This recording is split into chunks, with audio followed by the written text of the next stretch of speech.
퇴직금 3억 8천만 원. 죽을 때까지 써도 다 못 쓸 거라 생각했습니다. 하지만 8년 지나고 보니까 통장에서 사라진 돈이 1억이 넘었습니다. 투자했냐고요? 아니요. 도둑 맞았냐고요? 아니요. 제가 쓴 돈이었어요. 오늘 제 이야기가 궁금하신가요? 구독과 좋아요, 댓글로 여러분의 생각도 많이 남겨주시면 앞으로도 좋은 영상을 만드는데 큰 도움이 될 것 같네요. 안녕하세요. 저는 오늘 사연의 주인공 한금녀라고 합니다. 저는 올해 65살, 울산에서 남편이랑 둘이 살고 있습니다. 남편, 이름은 안정우, 나이는 68이고요. 남편은 8년 전에 자동차를 만드는 회사에서 정년퇴직을 했습니다. 32년 동안 현장 관리 일하면서 새벽 5시에 나가서 밤늦게 들어오는 삶을 살았어요. 솔직히 말하면 사람 몸이 버티는 게 신기할 정도였죠. 퇴직할 때 퇴직금으로 3억 8천만 원 받았고 지금은 국민연금이랑 개인연금 합쳐서 한 달에 240만 원에서 250만 원 정도가 들어옵니다. 그때 저랑 남편은 진심으로 이렇게 말했어요. 여보, 우리 노후는 이제 걱정 끝이다. 아이 셋은 다 장가 시집 보냈어요. 큰아들 민호는 42 회사 다니고요. 둘째 아들 준성이는 40, 작은 회사 운영하고 있습니다. 막내딸 지은이는 37, 유치원 선생님이에요. 손주도 넷이나 돼요. 주말에만 와도 집이 떠나가라 웃고 떠들고 그게 또 얼마나 예쁜지 모릅니다.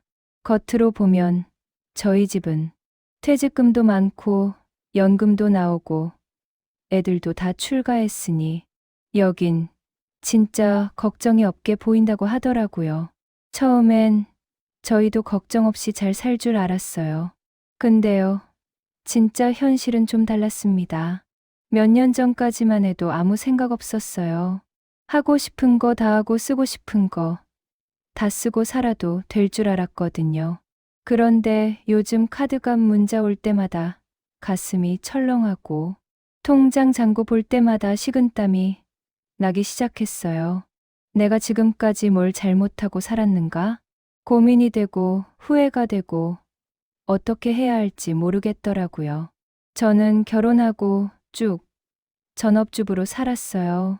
아이 셋 키우고 살림하고 시댁 친정 챙기고 솔직히 제 인생은 늘 남들 먼저였어요. 남편이 회사 다닐 때는 아이들 학교 병원 장보기 생사 양가 어른들 챙기는 것까지 다 제 몫이었어요. 남편은 늘 바쁘니까 당신이 좀 알아서 해. 그런 건 집에 있는 당신이 챙겨야지. 저는 집에 있다는 죄로 모든 걸 책임져야 했어요. 그게 당연한 줄 알고 살았습니다.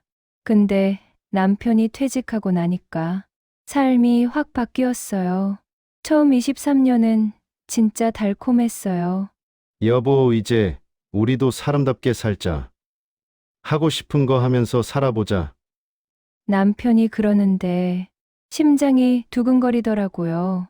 남편은 퇴직 후 집안일도 잘 도우고 가족들도 살뜰히 챙기기 시작했어요. 그동안의 서러움이 위로받는 느낌이더라고요. 그리고 저도 저만의 시간을 갖기로 했죠. 제일 먼저 시작한 게 도서관이었어요. 집 근처 구립도서관 1층에 작은 카페가 하나 있는데 라떼 한 잔 시켜놓고 창가 자리에 앉아서 책 읽다 보면 시간이 순식간에 지나가요. 처음엔 일주일에 2번 정도 갔다가 나중에는 거의 매일 갔습니다. 라떼 한 잔이 뭐 얼마나 한다고. 이게 제 입버릇이었어요. 그러다 복지관 요가도 시작했어요. 한 달에 3만 원이면 주 2회 수업을 들을 수 있었는데 언니들하고 땀도 같이 흘리고 끝나고 커피 한 잔 마시면서 수다 떠는 시간이 너무 좋았어요. 남편이 운동 좀 해야지 해서 동네 탁구장에도 등록했습니다. 처음엔 공도 제대로 못 쳤는데 이제는 서로 스매시도 날리는 사이가 됐죠. 손주들한테는 통 크게 쓰는 할머니였습니다. 할머니, 새 신발 사고 싶어요. 얼마야 할머니가 사줄게. 할머니 친구들이랑 영화 보고 싶어요. 그래 표값은 얼마니? 할머니가 보내줄게 톳으로 보내면 되지. 아이들은 올 때마다 할머니, 제 친구들 할머니들 중에 할머니 같은 사람은 없어요. 할머니 최고예요. 그게 제 유일한 낙이었죠. 남편이 가끔 그랬어요. 여보, 너무 많이 주는 거 아니야? 그럼 저는 애들한테 쓰는 돈이 제일 보람 있는 돈이지. 그게 뭐가 아까워. 이렇게 받아쳤어요. 그때까지만 해도요. 저는 진심으로 믿었습니다. 이 정도 쓰면서 살려고 우리가 그렇게 고생한 거지. 근데 어느 날부터 사소한 것들이 자꾸 마음에 걸리기 시작하더라고요. 마트에서 장 볼 때였습니다. 예전 같으면 그냥 집어들었을 삼겹살 한 팩 앞에서 제가 멍하니 서 있는 거예요. 23,000원. 이렇게까지 올랐어? 집에 닭고기도 있는데 굳이 이걸 사야 하나? 결국 그 삼겹살 팩을 다시 내려놓고 옆에 유통기한 다 돼가서 50% 할인하는 삼겹살 한 팩을 샀어요. 고등어 한 손도 살까 말까 고민이 되고 과일 코너에서는 그냥 이번 주는 안 먹고 넘어가자. 이렇게 발기를 돌리고 있는 저를 발견했어요. 친구들 만나는 것도 조금씩 달라졌습니다. 예전에는 계산할 때쯤 되면 오늘은 내가 낼게. 손 먼저 나가던 사람이었는데 어느 순간부터 계산대 앞에만 서면 괜히 화장실이 생각나고 휴대폰 보는 척 뒤로 빠지게 되더라고요. 진짜 숨이 턱 막히는 순간은 카드값 문자 오는 날이었어요. 이번 달 결제 예정 금액 220만 원. 이 문자를 보는 순간 심장이 내려앉는 느낌이었습니다. 도대체 내가 뭘 이렇게 쓴 거야? 전에는 한 번도 안 하던 생각이 이제는 매달 찾아오기 시작했어요. 어느 날 밤이었어요. 새벽 2시가 넘도록 잠이 안 오는 거예요. 결국 저는 부엌 식탁 위에 카드 명세서를 쫙 펼쳐놓고 하나씩 보기 시작했습니다. 내가 도대체 뭘 샀길래 이 금액이 나온 거지. 항목을 보는데 충격적인 숫자들이 줄줄이 나오더라고요. 홈쇼핑 15만 원, 온라인 쇼핑 12만 원, 편의점 8만 원, 각종 자동결제 18만 원. 금액 하나하나는 뭐 이 정도야 싶은 수준인데 한 달치를 모아놓으니까 표정이 굳어졌어요. 이게 다 합치니까 300만 원이 넘어. 그때부터 저는 명세서에 나온 품목들을 하나하나 집 안에서 찾아보기 시작했습니다. 안방 구석에 쌓여있는 박스들, 다리 마사지기, 목 마사지기, 복부 기기, 박스 포장도 안 뜯은 것들이 먼지를 뒤집어 쓴 채 줄지어 서 있었어요. 여보, 이거 우리 집에 있었어? 제가 남편한테 물어봤어요. 나도 처음 보는데. 당신이 산 거 아니야? 문제는 저도 기억이 안 난다는 거였어요. 박스를 하나씩 까다 보니 광고에서 봤던 문구가 떠올랐어요. 오늘 밤 12시까지만 지금 전화 주시면 추가 사은품 증정. 결제 시간 확인해 보니까 거의 다 오후 2시에서 4시 사이. 남편 낮잠 자고 저 혼자 집에 덩그러니 남아있을 시간. 그때마다 홈쇼핑을 틀어놓고 멍하니 보다 버튼을 눌렀던 겁니다. 편의점도 마찬가지였어요. 현금 뽑으러 갔다가 커피 하나 집 오는 길에 과자 하나, 아이스크림 하나. 한 번에 5,000원, 8,000원이라 눈에 안 띄던 금액이 한 달치를 합치니까 15만 원이 넘었어요. 그리고 진짜 무서운 건 자동 결제였습니다. 넷플릭스 안 보는 OTT, 건강 관련 앱, 첫 달만 싸게 체험해보라고 해서 눌렀던 것들. 그게 매달 10만 원, 12만 원씩 조용히 빠져나가고 있었어요. 손주들 학원비 용돈까지 합치니까 숫자는 더 커졌습니다. 큰아들 집 손주 학원비 15만 원, 둘째 집 과외비 17만 원, 막내딸내 손주 용돈 8만 원. 제가 직접 계산기를 두드려 보니까 한 달 지출이 300만 원이 훌쩍 넘더라고요. 연금으로 들어오는 건 245만 원 남짓. 매달 55만 원씩 모자라는 돈을 8년 동안 퇴직금에서 빼쓰고 있었던 겁니다. 1년이면 660만 원, 5년이면 3,300만 원. 숫자를 딱 맞춰서 계산해 놓고 나니까 머리가 하얘졌어요. 나 지금까지 뭘 하고 있었던 거지? 그렇게 한 달 동안 가계부랑 씨름하면서 살고 있던 어느 날이었어요. 복지관 게시판 앞을 지나가는데 눈에 확 들어오는 글자가 있었습니다. 퇴직 후 나도 모르게 가난해지고 있는 이유. 제 눈이 그 문장에 딱 꽂히는 순간 속으로 이런 생각이 들었어요. 이거 내 얘기다. 그 자리에서 바로 신청서를 냈습니다. 그리고 며칠 뒤 강의 날 강의실 문을 열고 들어가니 저랑 비슷한 또래의 분들과 저보다 연배가 조금 높아 보이는 분들이 20명쯤 앉아 있었어요. 다들 얼굴에 공통된 기색이 있었습니다. 피곤함, 걱정, 그리고 희미한 기대. 강사는 40 후반쯤 돼 보이는 여자분이었어요. 조용하고 단단한 목소리로 본인을 소개했습니다. 저는 가정 재무 상담사 지유이입니다. 첫 마디가 아직도 기억나요. 여러분, 우리를 가난하게 만드는 건 투자 실패가 아닙니다. 매일 반복되는 습관적인 소비입니다. 그 말이 떨어지는 순간 강의실 여기저기서 한숨이 동시에 나왔어요. 강사가 묻더라고요. 카드값 명세서 보면서 내가 이렇게 많이 썼나? 놀라신 적 있으신 분 손 한번 들어보세요. 거의 대부분 손이 올라갔고 저도 모르게 손을 번쩍 들었습니다. 강사는 3가지 패턴을 얘기했어요. 첫 번째, 라떼 한 잔쯤이야 하면서 카페 모임 비용이 반복되는 경우 하루에 78,000원, 한 달이면 얼마가 될까요? 두 번째, 심심하고 외로울 때 홈쇼핑 온라인 쇼핑으로 감정을 달래는 경우 지금 주문하시면 오늘만 이 말에 반응하셨던 분들 분명 계실 거예요. 저는 그 말을 듣는 순간 정말 숨고 싶어졌어요.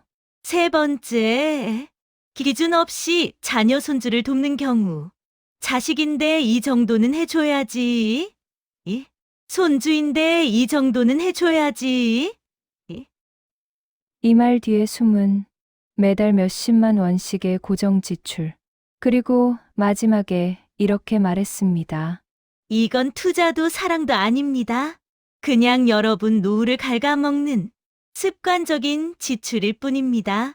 그 말을 듣는데 제 가슴 한가운데를 싹 파헤쳐 보는 것 같았어요. 3가지 패턴.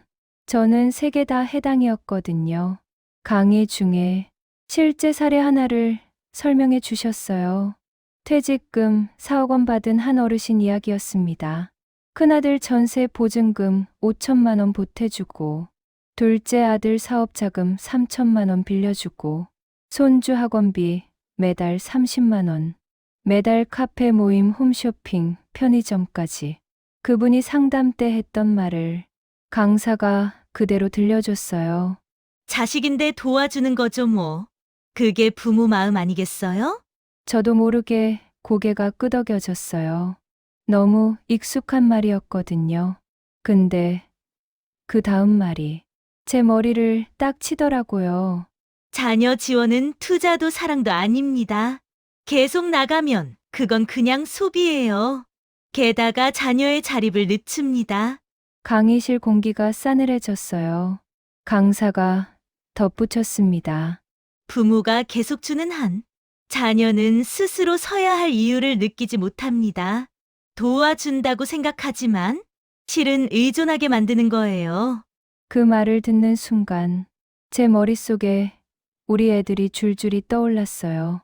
큰아들 민호, 엄마 전세금이 조금 모자라요. 조금만 도와주실 수 있어요? 그 말에 저는 하루 만에 통장 정리해서 5천만 원을 보태줬어요.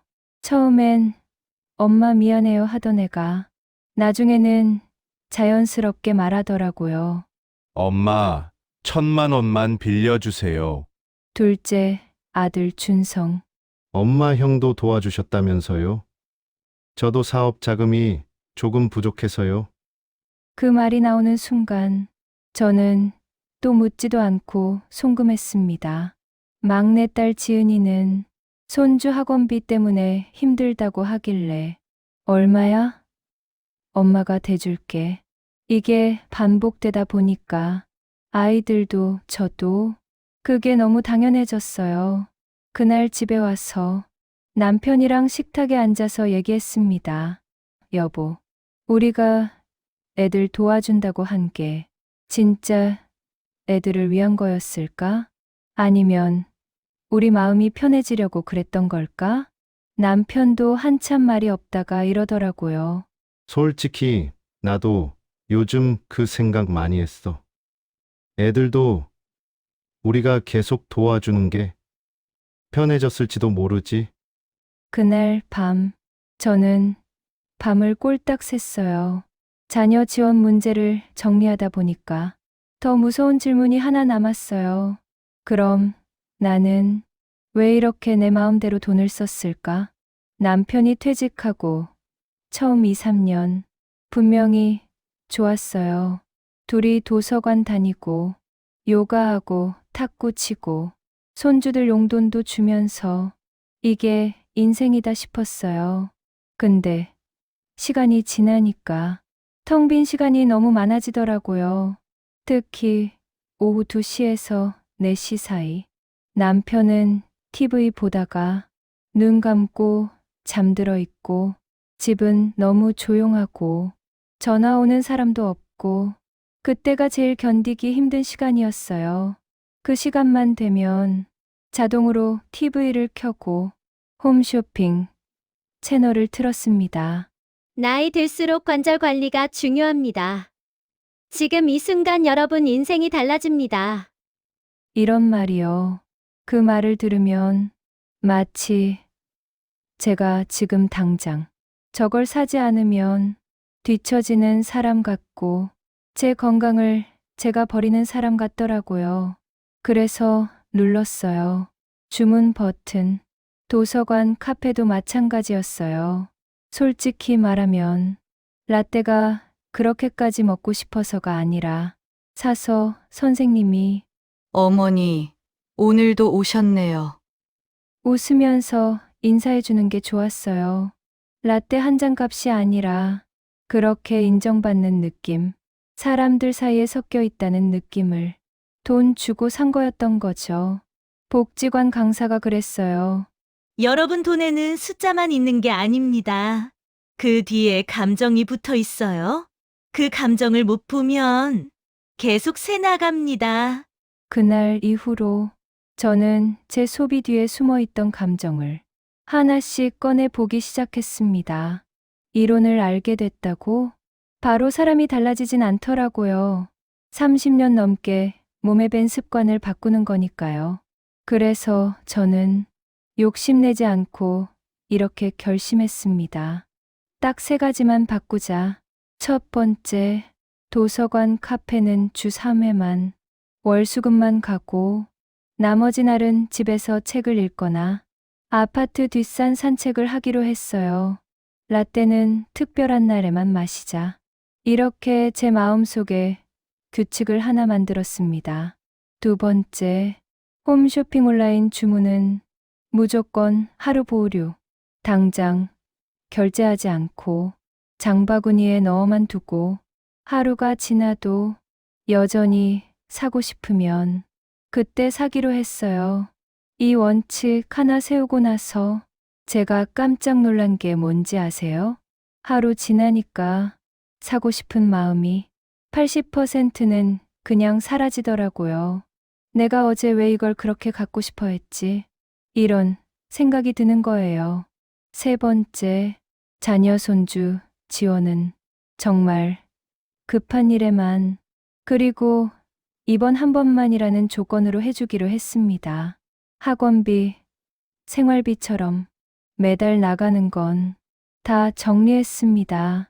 도와줘야 할 상황이 생기면 조건을 분명히 말하기로 했어요.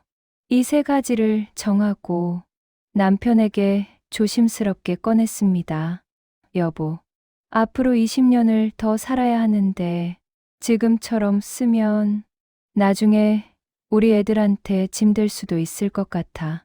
남편은 제 말을 다 듣더니 이렇게 말하더라고요.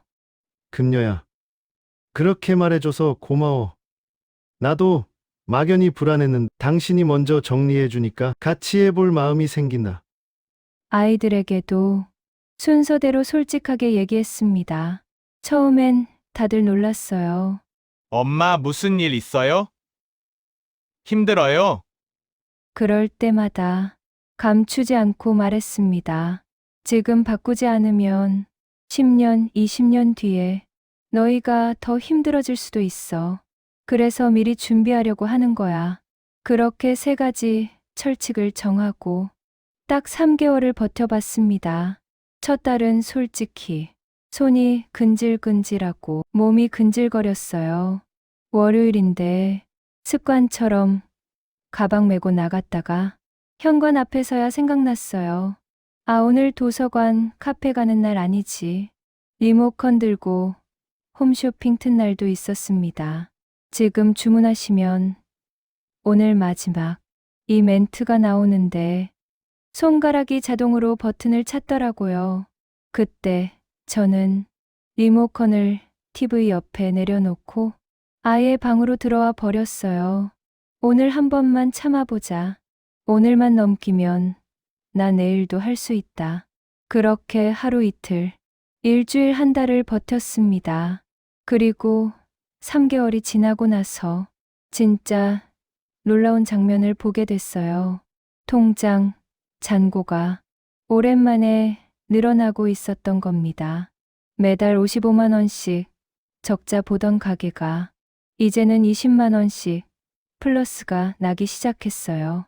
도서관, 카페비는 월 13만 원에서 5만 원대로 줄었고 홈쇼핑 온라인 쇼핑은 월 32만 원에서 7만 원으로 자녀 손주 지원은 월 33만 원에서 8만 원으로 줄었습니다. 안 쓰는 구독 서비스 정리하면서 자동 결제도 월 17만 원에서 5만 원 정도로 떨어뜨렸고요. 그 결과 한 달에 75만 원이 절약됐어요. 예전에는 매달 55만 원씩 퇴직금이 새어나가고 있었는데 이제는 매달 20만 원씩 미래를 위해 쌓이는 돈이 된 거죠. 숫자보다 더 큰 변화는 제 마음이었어요. 카드가 문자 뜨는 날 가슴이 덜컥 내려앉던 제가 이번 달도 계획대로 잘 썼네. 이렇게 스스로를 칭찬하게 됐습니다. 마트에서 장 볼 때도 예전엔 가격표만 보면 한숨부터 나왔는데 이제는 예산 안에서 충분히 가능해. 이렇게 생각하면서 당당하게 장바구니에 담을 수 있었어요. 돈이 조금 남기 시작하니까 신기하게도 제 인생이 다시 보이기 시작했습니다. 라떼 대신 내가 만들 수 있는 즐거움이 뭐가 있을까? 그때 시작한 게 베란다 텃밭이에요.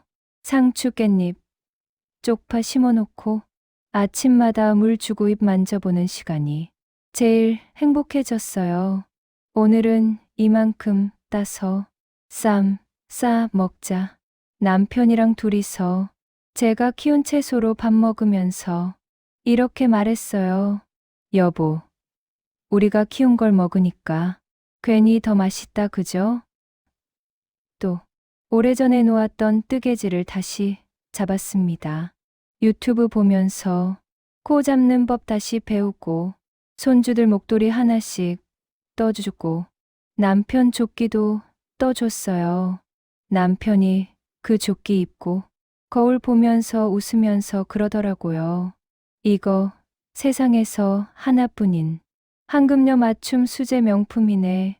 그 말 듣는데 제가 그동안 홈쇼핑에서 배달받은 어떤 물건보다도 제 손에서 나온 이 조끼가 더 값지게 느껴졌어요.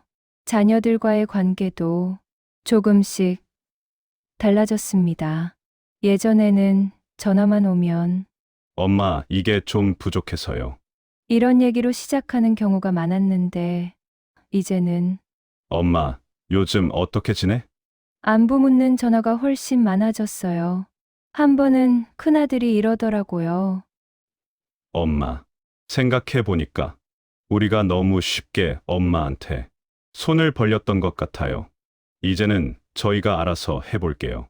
예전 같으면 그래도 엄마가 도와줄게. 이 말이 입 밖으로 튀어나왔을 텐데 이제는 웃으면서 말했어요. 그래, 잘 생각했다. 그게 너한테도 좋아. 그리고 정말 힘들면 이야기해. 엄마 아빠 아직 그 정도 능력은 된다? 하며 웃었더니 아들도 웃더라고요. 이쯤에서 제가 진짜 크게 깨달은 게 하나 있습니다. 바로 시간이에요. 저는 지금 65살 평균 수명을 생각하면 앞으로 20년은 더 살 거라고들 하죠. 근데 이 20년은 그냥 20년이 아닙니다. 몸은 점점 약해지고 병원 갈 일은 늘어나고 돈 쓸 일은 지금보다 훨씬 많아지는 시간이에요. 복지관 강사가 했던 말이 머릿속에서 떠나질 않습니다. 지금 멈추지 않으면 10년 후 당신 손에는 아무것도 남지 않을 수도 있습니다. 그리고 그때는 이미 늦습니다. 그리고 가장 중요한 건 자식들에게 짐이 될 거예요. 건강하고 능력 있을 때나 부모지. 아프고 병들고 돈 들어가기 시작하면 아이들도 꺼려할 거고. 그게 길어지면 짐이 될 거예요. 솔직히 소름 돋았어요. 제가 예전처럼 매달 55만 원씩 적자를 계속 냈다면 단순 계산으로 10년이면 6,600만 원이 사라지는 거고 20년이면 1억 3천만 원이 눈에 안 보이게 증발하는 거예요. 퇴직금 3억 8천만 원이 많아 보였지만 습관 하나 못 고쳐서 그걸 통째로 녹여버릴 수도 있었다는 얘기죠. 무서운 건 나이가 들수록 우리가 건드릴 수 있는 선택지가 점점 줄어든다는 거예요. 65에는 카페를 줄이든 홈쇼핑을 끊든 자녀 지원 방식을 바꾸든 제가 결정할 수 있어요. 근데 75, 80이 되면 몸도 마음도 지치고 이제는 그냥 흘러가는 대로 살자. 이렇게 되기 쉽잖아요. 그래서 저는 딱 지금 이 나이가 마지막 기회 같았습니다. 이제 제 이야기를 들어주신 분들께 조금은 구체적인 말을 드리고 싶어요. 뭘 어디서부터 바꿔야 할지 모르겠다. 이렇게 느끼시는 분들을 위해서요. 제가 직접 해보고 효과를 본 방법 3가지입니다. 1단계. 이번 주 지출 내역 한 번만 제대로 보는 것. 카드 명세서, 통장 거래 내역, 편의점, 영수증까지 한 번만 모아서 보세요. 내가 이런데 돈을 쓰고 있었나? 싶은 항목들이 분명히 보이실 겁니다. 특히 매일 가는 카페, 습관처럼 들르는 편의점, 잘 쓰지도 않는 구독 서비스. 이 세 가지만 정리해도 생각보다 큰 돈이 남아요. 2단계. 돈 쓰고 싶은 순간. 내 감정부터 확인하기. 지금 나는 왜 이걸 사고 싶은 거지? 배가 고픈지, 마음이 허전한지, 심심한지, 스트레스 받아서 그런지, 이걸 한 번만 짚어보는 거예요. 물건이 필요해서가 아니라 감정을 달래려고 카드를 꺼내는 순간들이 많거든요. 3단계. 가족과 솔직하게 이야기하기. 배우자에게는 이렇게 말해보세요. 우리 앞으로 20년, 30년 더 살아야 하는데 지금부터 같이 준비해보자. 자녀에게도 분명히 말해야 합니다. 엄마 아빠도 이제 우리 노후를 지켜야 해서 앞으로는 도와주는 방식을 바꾸려고 해. 처음엔 서운해할 수도 있어요. 하지만 조금 지나고 나면 압니다. 그때 엄마가 아빠가 그 말 해줘서 다행이다. 언젠가는 그렇게 느끼게 될 날이 올 거라고 저는 믿습니다.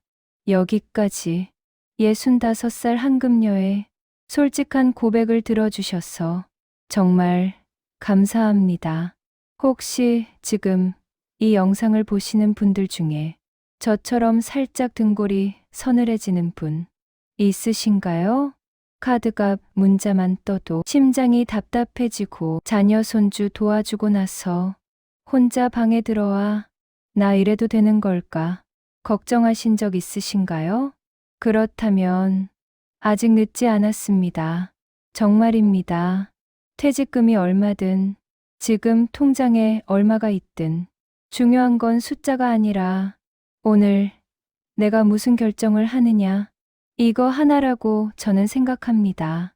저는 65세 제 습관을 바꾸기로 결심했고 3개월 만에 적자를 멈추고 조금이나마 저축을 시작했습니다.